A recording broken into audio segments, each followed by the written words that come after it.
Hello.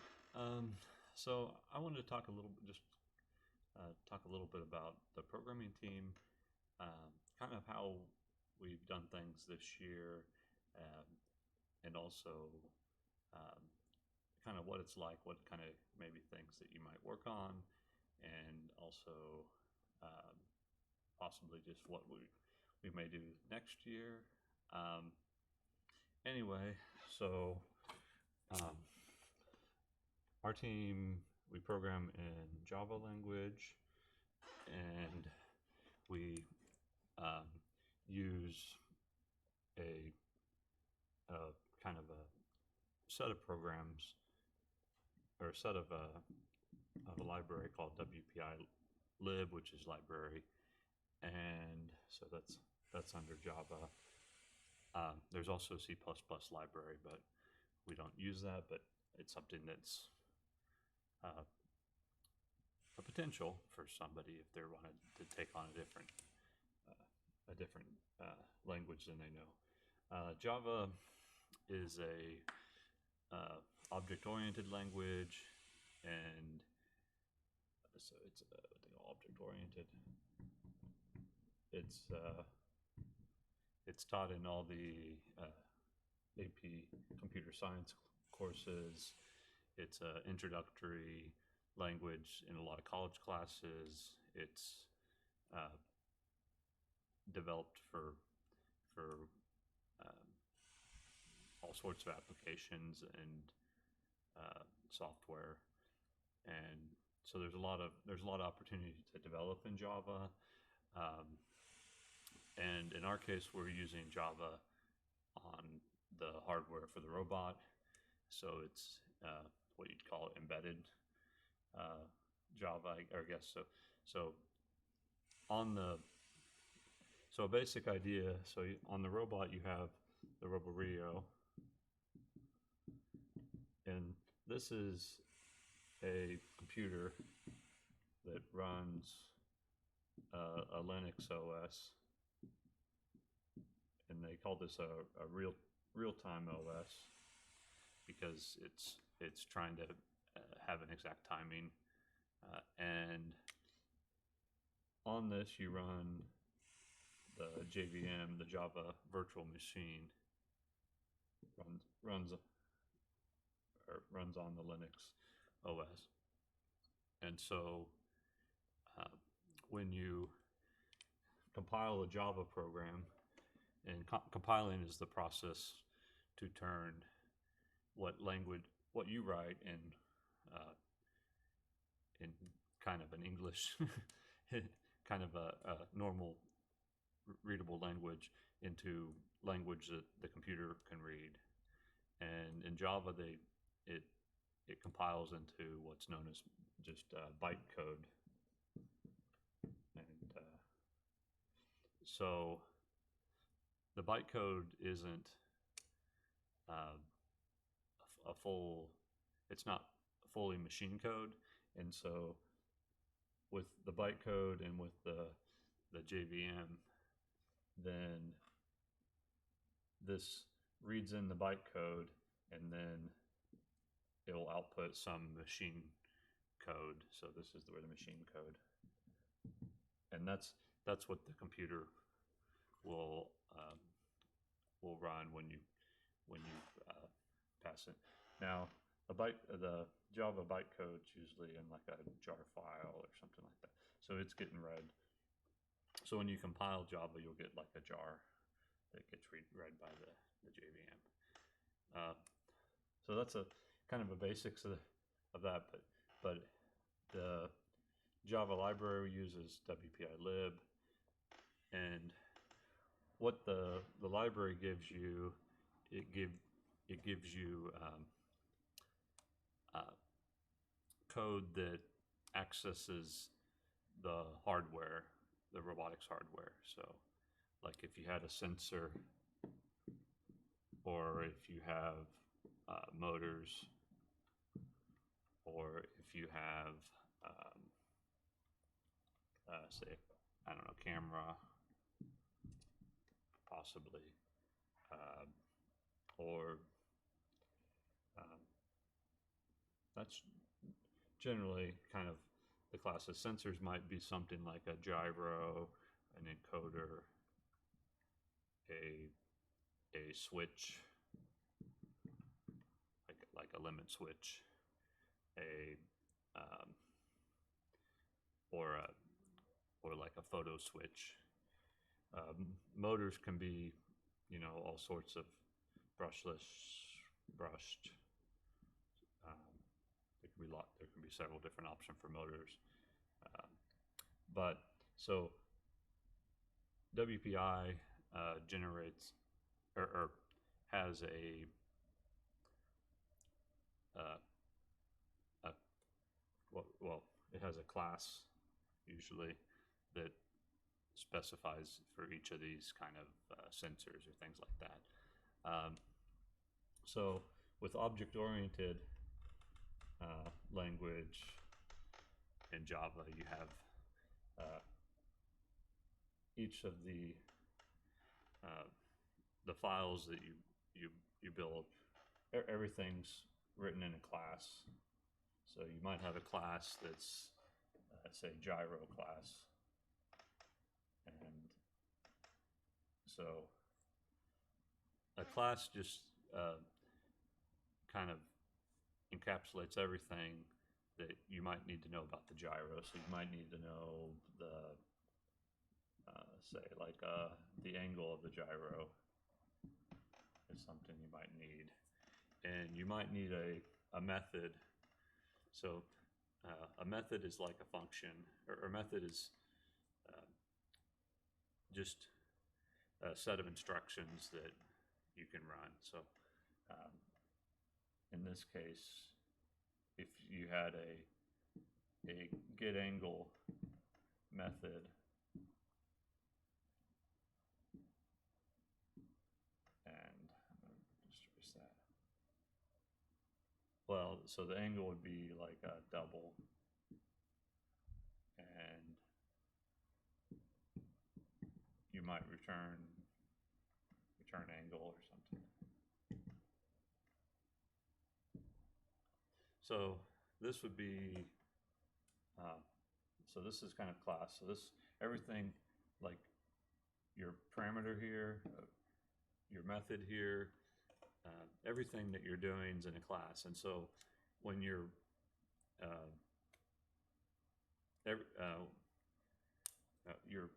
you're going to reference classes throughout your code, and the library is a set of pre-written classes that you can already access just directly and reference and use, and so that's very handy. I'm kind of getting off base a little bit, but to remind you, I was just going to talk about what we've done this year. A lot of what we've done is better be able to use this WPI lib class and classes to or library to do things on the robot. So one of the things that they also provide is a framework, a robot framework that's they have two different ones. They call one's timed and one's command based. And this year we used a lot of command based. This is the more complicated way to code, but it's also easier when you have a larger amount of code. So, and when you're trying to do more complicated things like we were trying to do. And so learning how to do command-based would be something that would be helpful. One thing we were able to do with command-based is to do complex autonomous modes. And autonomous is where the robot's programmed to drive itself. And so every match has a 15-second period where the robot has to drive itself. Now, you're not limited to the 15 seconds. So if you had a robot that could drive itself for the whole match and drive better than the driver could, you could do that, and it'd be within the rules usually, or it'd be within the rules.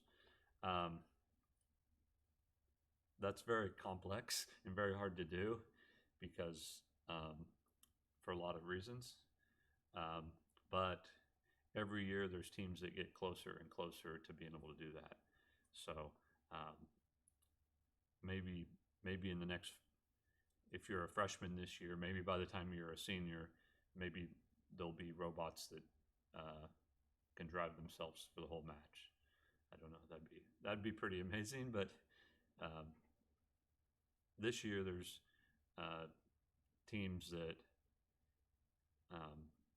can tell the robot to go find a ball, that it goes and finds the correct ball. If it gets the wrong ball, it gets rid of it, and then it's always aimed towards the goal, and it can shoot the ball. It knows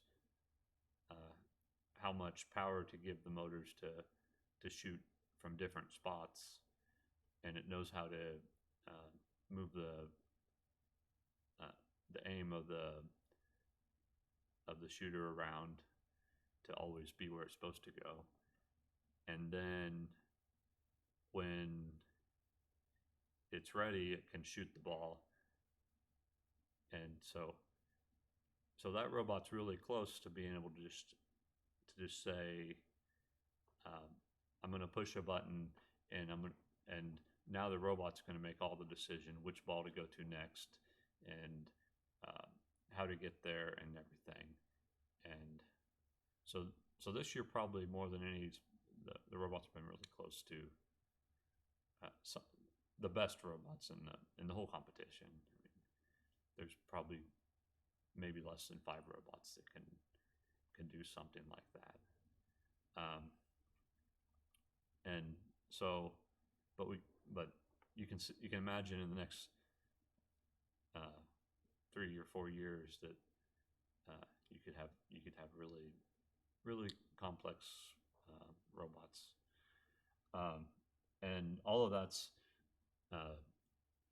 not just the mechanical part of the robot, but a lot of it's in how they're thinking about their programming. Let me just this. So we talked about WPI lib, or library, and that it allows you to do a lot of complex things because they have pre-written libraries or classes for you. And I wanted to just quickly talk about some of the things we did on our robot. One, for autonomous, I'll talk about robot driving autonomously. Is we used a software called SysID, which let you figure out if you apply certain power to the motor, how fast it's going to go. So motor power, kind of model is what you call it. So a model, if you don't know it, a model is just a mathematical equation. So like, y equals mx plus b. This is the equation of a line, for instance, or you might. And so this model, if you know if you have a bunch of x's, say you have x1, 2, 3, and now you're trying to model what the behavior of y is. Say m is 1 and b is 2. I don't know. So now you can solve this. You know that 1 times 1 plus 2 is 3. 1 or 2 times 1 plus 2 is 4, and so forth. This is 5. So you were modeling the behavior of y. Now, this is a very simple linear model. There's nonlinear models. There's complex models that are even, multiple equations and everything. A motor, it's is a linear system for the most part. There's some nonlinear parts, but they're not so significant that most of the time they can be ignored. So this SysID is using a linear model to figure out what the motor power needs to be to go different speeds and things like that. So, but we used this software. You can calculate this yourself, but it's a lot easier to have kind of the help. You can imagine that one of the biggest things we lack in robotics is the time to do things, and so the faster you can be able to do things. So that's why I'll mention again WPI lit that we don't expect programming students to write the really hard code. That we want you to be able to learn about programming, to be able to apply programming that's been developed, and there's a lot of that. The more interest you have in it, maybe the deeper into well, what's in, how is a sensor class made? How does it talk to the lower level parts of the robot? Things might be interesting, but the faster we can do things, the more complex things we can build. So if you think about it like, I don't know, like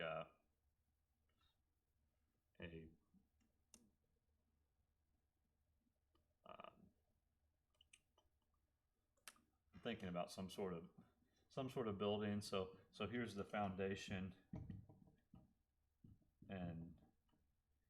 and you're building up.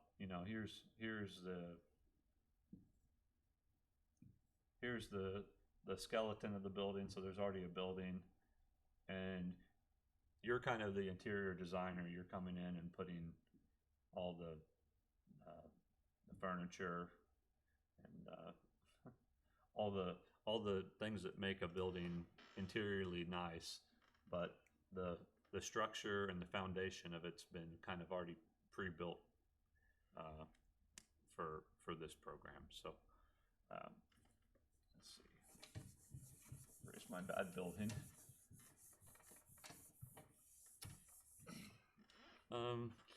Lastly, let's see. I wanted to talk. Well, we did autonomous.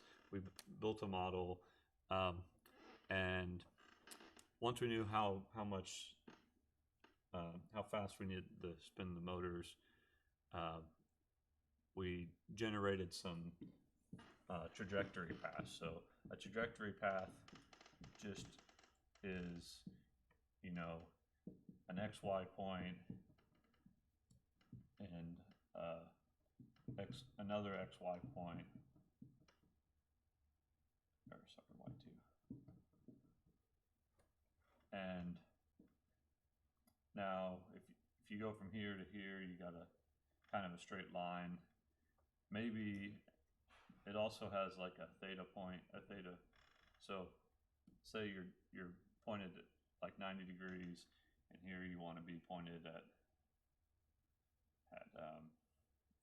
well, sorry, I'll say you'll point it at 0 degrees, and here you want to be pointed at 90 degrees up. So the robot's going this direction and then turning. So this is kind of this is just what you'd call a spline, or a trajectory between these 2 points. And there's a few softwares. We used Pathweaver. There's one called Path Planner that help you not only get the points, but eventually what you want is points all the way along your path, and your robot will be able to follow all these paths to get to where you're going. But we use Pathweaver, and then once we had the path, we used what you use to follow kind of a path, or is usually called a controller.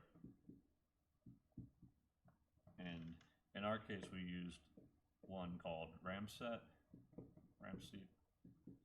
and it's a model of a unicycle. So, you know, a unicycle with your seat. And so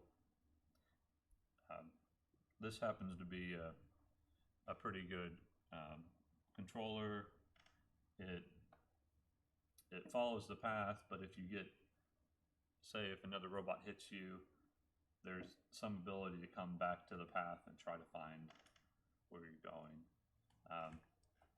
So that's our autonomous. We did system ID, we did a trajectory and Pathweaver, and then we did a Ramseat controller. And with the one last thing I didn't mention was odometry. But we use the gyro and encoders to let the robot tell you where it was at each time point. So all that control. So Ramseat takes what your time point is. It takes what your path that you want to go on, and it updates what the motor output should be. And it also takes the model into account. So this is all kind of brought together, and it produces pretty nice autonomous and everything. So let's see. So that was autonomous. Teleop. We really didn't do anything too special in teleop. We had a climber, we had some shooter that had different values that needed to be applied to it. We didn't have anything like, we didn't have an auto intake or anything like that, which would be interesting. We didn't do a PID control on the shooter, which is useful to do. But we did have a climber, which was pretty simple, but it had a few more complicated things. So it could slow down the climber arm when you were close to the bottom and things like that. We had a shooter that just had different values for close and far away and things like that. And we also had, we used pneumatics, so there's some toggling of the pneumatic solenoids. Pneumatics is just air-based, or air. It's like hydraulics, but with air, if you know what hydraulics are. And then we also had LEDs, but one thing we didn't do any.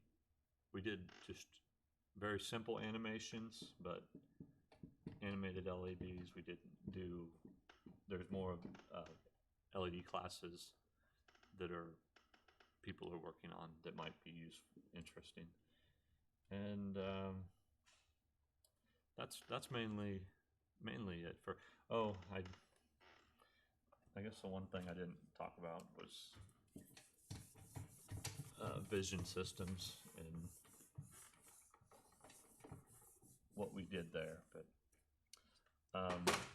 so vision's a big kind of area that's going to be probably more important. I don't know. There's a lot. There's kind of two. WPI Lib does have vision camera stuff. We've been using this photon vision. There's different types of targets this year. There's reflective targets.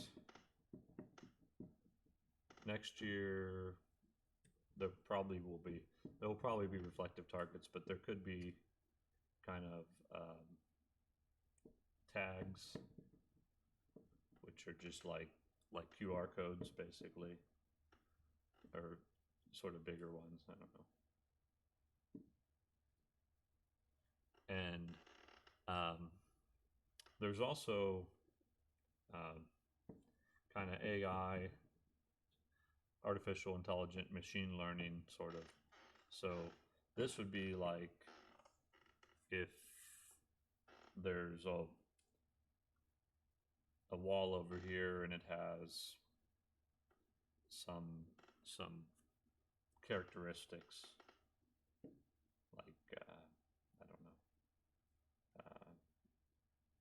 like it has a hole and cross or something.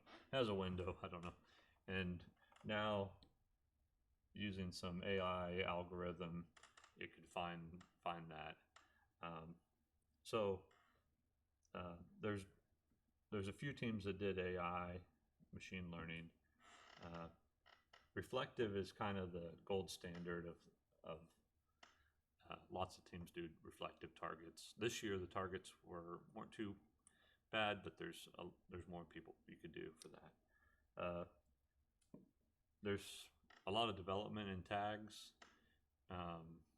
because it offers some advantages. Cameras are a little bit hardware-wise, or what you need is to do reflective, you need an LED, and you need a camera. For this, you just need a camera, and for all these, you need something like a Raspberry Pi. Here you need a camera, and the thing with the AI, it's you might be able to manage it partially from a Raspberry Pi, but you need like some sort of maybe an edge device that's a GPU enabled, or you need a NVIDIA Jetson sort of device. You need a lot more computing power to do the AI stuff, and that's kind of where it falls off. For the reflective, you need some sort of lights to illuminate the targets. For the tags, the advantage is maybe you can just do it more simply with like a Raspberry Pi and with a camera, and not need stuff. The one issue with these targets, though, seems to be that the camera might need to be a little more specialized. But a few years ago, the cost of doing vision pretty simply was almost like a $400 camera. Now you can get away with something probably like $150 or less. It depends. Now, if you need to do AI stuff and you need a more complex, or more computing power, then that probably goes back up to the 400 or so or more. But that's kind of the state of the vision systems. We were doing reflective targets this year, and we were also trying to do some some detection of circular objects that like the cargo. But in terms of where the programming ended up, there's still more work to be done. So before Cowtown, we may want to improve what we're doing here and see if there's some advantages to driving and stuff that we could. Now, that kind of back ends to a bit about programming is that at the end of all the programming, there's kind of two paths. There's doing it to be able to do something that you haven't done that's interesting, like the machine learning. There's a lot of careers and things in understanding how to do that, and there's going to be a lot of future careers in that avenue of research and study. And same with just a lot of this vision stuff, being able to connect it to what your robot's doing is more complex than just telling a motor to turn on and off or things like that. And so there's a lot of it's interesting to do a lot of this stuff, but we're also trying to make a competitive robot. And so you may work on something like this, and at the end of the day, you might find that, well, the drivers don't want to use this because it's complicated. And so part of the job is to make something complicated work, but make it work so easily that the drivers think it's really easy to use and want to use it. And so in the case of like our LEDs, that's one of the problems with reflective targets is there's a lot of like stray light that you have to kind of every venue is a little different. So one thing we weren't really good at this year was being able to quickly tune everything and make it working so that it was easy for the drivers to use. So that's something kind of down the road that maybe this will solve, or maybe we'll improve this or whatever. But it's just to say that you can work on very interesting things in programming. This is probably I think vision's probably one of the funner or one of the more interesting things to work on. But it may not. We may not get it right away. It may take a little while. And same with the trajectory. When I was showing this, that this is pretty complicated, and it may take a while to get it working how you want it to work. So I was going to talk really quickly. I'll get rid of vision about how we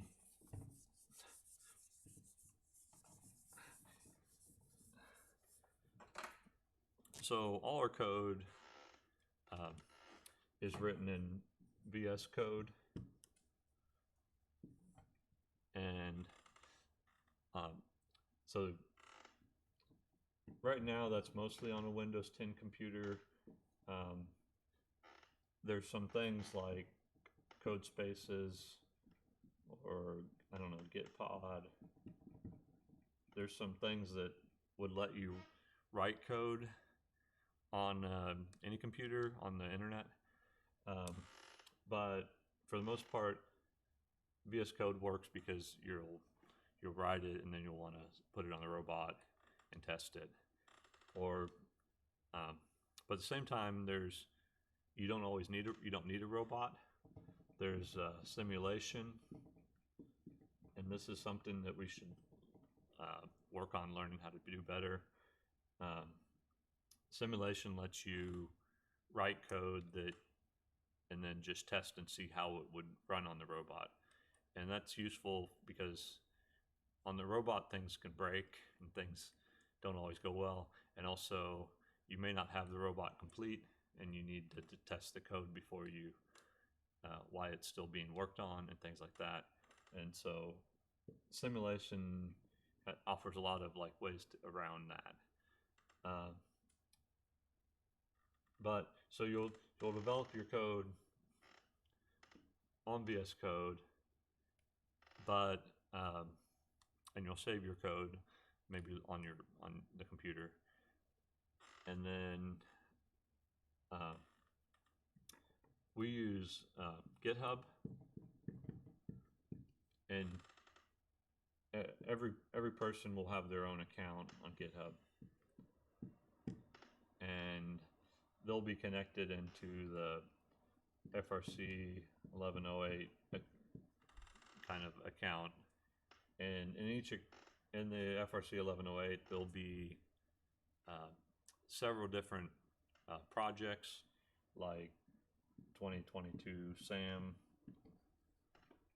and GitHub is .com, is the website. So I guess I could put github.com/FRC22. This is the address where this year's code is stored, and GitHub is a Git repository, GIT, and that lets you make versions of your code. So every time you do usually how Git works is you do a little bit of work on your code and then you save it and you make a message to say what work you did. So if you're wanting to change some numbers, you say, oh, I changed the drive speed or something like this. And so later, if you find out there was a mistake or the program broke, you can revert the code, so you're never stuck where the code, you can't go back and everything. So it's kind of like in a game, saving your spots. So, but we use GitHub, and this is also where you can go, because we use the online place. You can also go back and check and everything. So anyway, this is kind of a short rundown. So, well, long rundown, but that's mainly what I wanted to do. So.